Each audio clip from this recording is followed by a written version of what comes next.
Chapter એની અંદર પહેલો question આપણે એ છે કે ફિન્કલસ્ટેઇન અને શ્વાર્ટ્ઝ પ્રક્રિયા. તો પહેલાં તો ફિન્કલસ્ટેઇન પ્રક્રિયા. તે પ્રક્રિયા શું છે? તો કે ક્લોરાઇડ બ્રોમાઇડમાંથી આયોડાઇડ બનાવવાની રીત છે. આની અંદર શું થાય?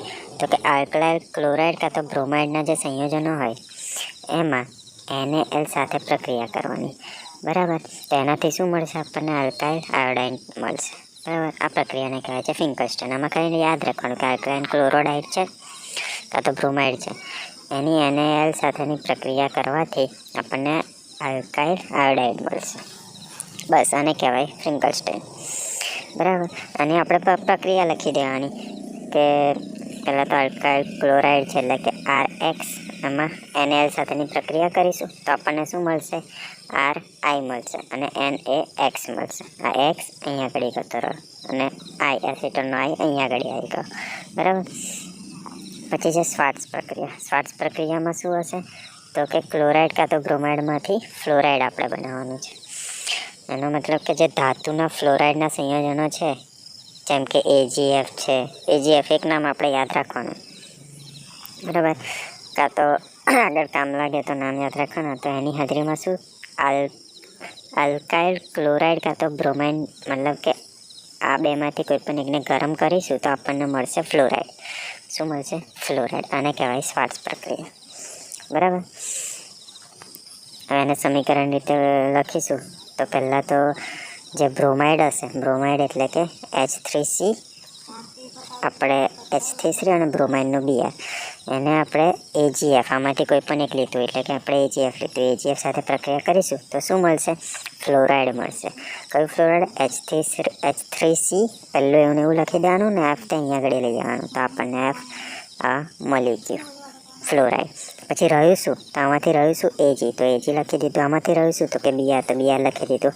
એટલે મતલબ કે આપણને ફ્લોરાઇડ પણ મળશે ને સાથે સાથે બ્રોમાઇડ પણ મળશે. કયો પણ? સિલ્વર બ્રોમાઇડ મળશે. બરાબર. આટલું લખવાનું.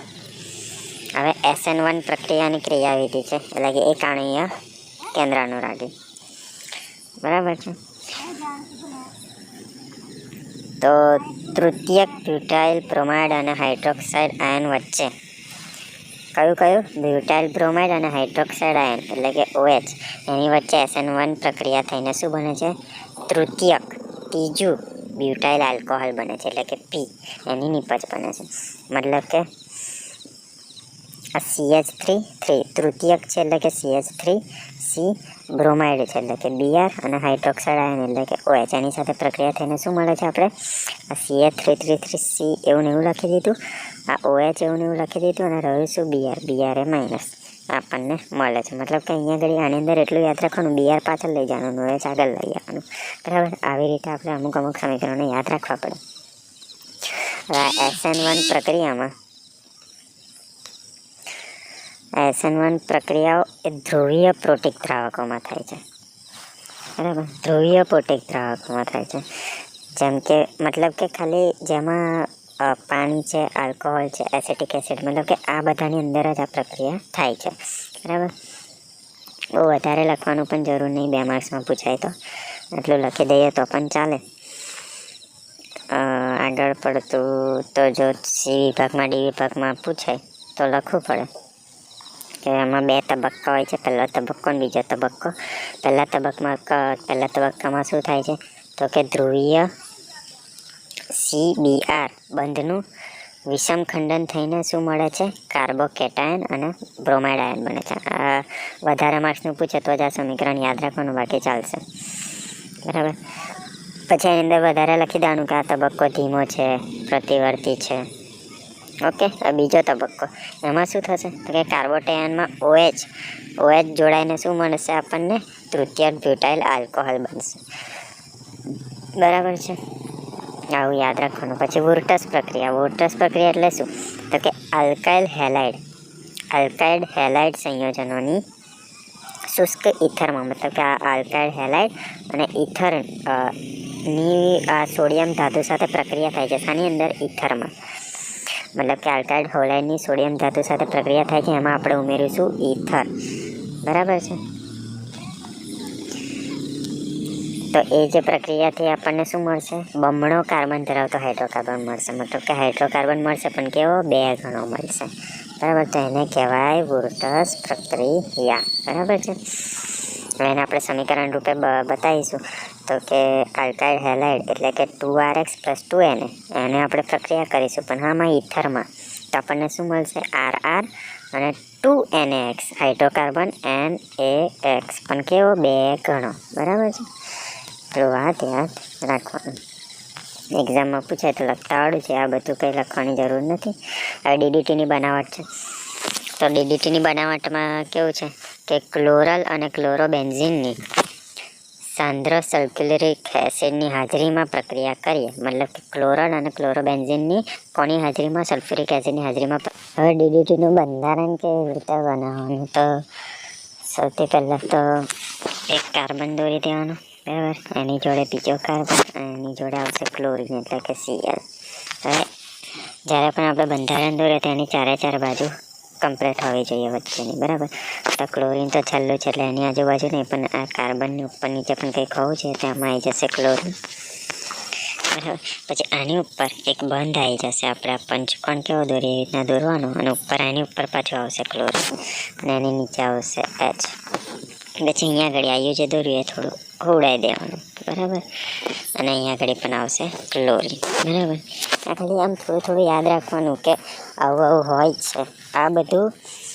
આ બધી જે વસ્તુઓ છે એ આવી રીતે ટ્રીકથી યાદ રાખવાની, તો બધું જ યાદ રહી જાય.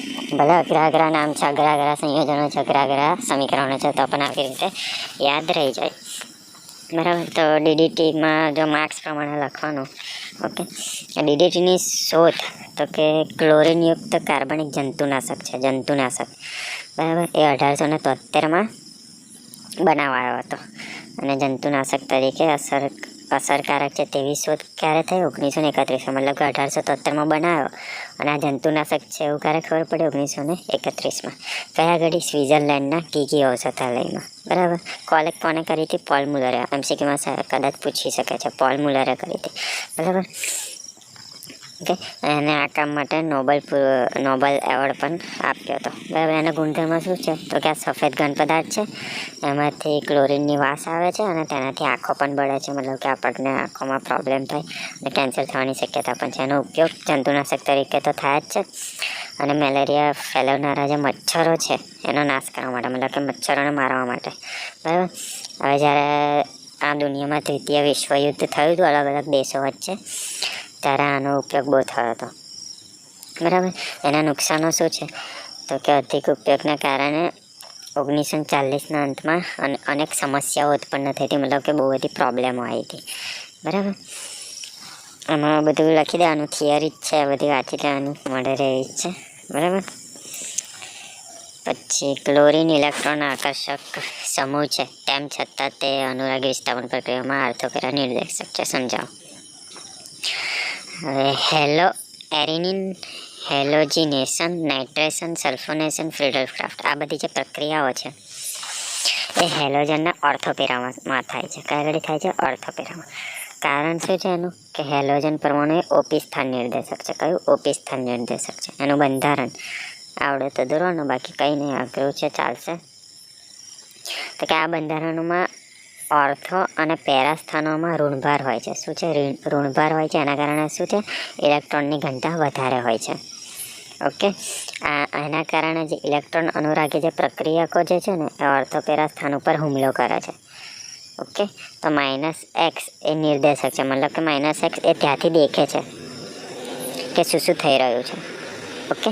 અને ઇલેક્ટ્રો અનુરાગી વિસ્થાપન પ્રક્રિયા -Xના ઓર્થો અને પેરાના સ્થાને થાય છે. -Xના ઓર્થો અને પેરાના સ્થાને જે હુમલો કરે છે તે આગળ થાય છે. ઓકે. બેન્ઝીનના કરતાં હેલોઅરીન ઇલેક્ટ્રો અનુરાગી પ્રક્રિયામાં અક્રિય છે. અક્રિય એટલે કે બહુ વધારે કામ કરતું નથી.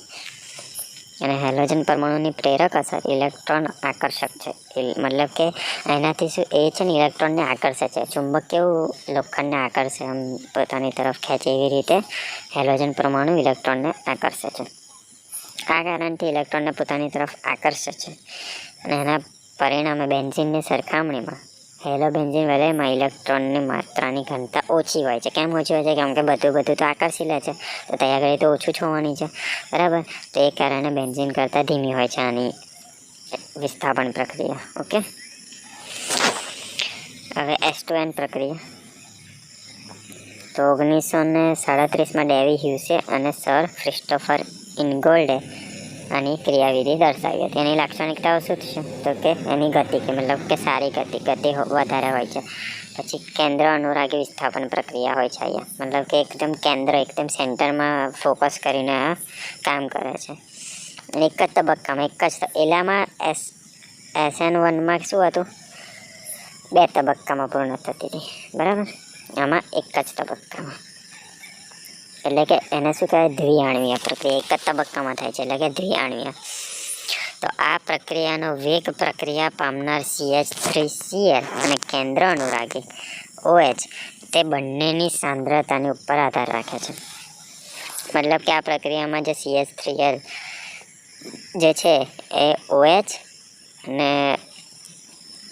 ના મતલબ કે આ જે પ્રક્રિયાનો જે વેગ છે એ CH3Cl અને OH એની સાંદ્રતા પર આધાર રાખે છે. એટલે કે અહીંયા દ્વિઆણવીય છે, 2 આણવીય છે, 2 પર આધાર રાખે છે. એટલે હવે આ દોરવું હોય તો દોરાય, જો ફાવે તો, બરાબર. કેવી રીતે દોરીશું? તો પહેલાં OH છે એ માઇનસ છે, પછી ક્લોરીન છે, બરાબર. એની જોડે આપણે 3 હાઇડ્રોજન બતાવી દઈશું, 3 હાઇડ્રોજન, બરાબર. એનાથી આપણને શું મળશે? આ હાઇડ્રોજન હતા એના 2 હાઇડ્રોજન આપણને મળશે. ક્લોરીન તો હતું જ, અને બીજું મળશે H અને O, પણ કેવું? માઇનસ, બરાબર. હજુ આગળ પ્રક્રિયા થશે તો શું મળશે? આ હાઇડ્રોજન તો મળશે જ 3, અને HO મળશે. મતલબ કે અહીંયા આગળ ત્યાં Cl જતું રહેશે, અલગ થઈ જશે, Cl અલગ થઈ જશે, બરાબર. ખાલી એમ યાદ રાખવા જેવું છે, એટલું બધું કંઈ સમજવા જેવું પણ નથી. હવે કેન્દ્ર અનુરાગી વિસ્થાપન પ્રક્રિયા, તો કે એમાં Cl દૂર થાય છે. જો અહીંયા આગળથી કેવું? આ Cl ગતું રહ્યું, બરાબર. Cl ગતું રહ્યું, Cl અલગ થઈ ગયું, મતલબ કે દૂર થાય છે. ઓકે, અને OH જોડાઈને CH3OH બનાવે છે. આને શું કહેવાય? કેન્દ્ર અનુરાગી વિસ્થાપન પ્રક્રિયા. કેન્દ્ર અનુરાગી વિસ્થાપન પ્રક્રિયામાં Cl દૂર થાય અને OH જોડાય છે અને CH3OH બને છે, બરાબર. આ ખાલી એક જ તબક્કામાં પૂર્ણ થાય છે. તો આની ક્રિયાવિધિ લખેલી છે કે પ્રક્રિયામાં જે હુમલો કરનાર કેન્દ્ર અનુરાગી પ્રક્રિયા, મતલબ કે OH છે એ CH3Cl સાથેની ક્રિયા કરીને CCl બંધને તોડે છે, મતલબ કે ક્લોરીનને તોડે છે, અને કેન્દ્ર અનુરાગી પ્રક્રિયક OH વચ્ચે નવો બંધ બનાવે છે, કે COH વાળો, બરાબર. આ બંને પ્રક્રિયા એક જ તબક્કામાં થાય છે.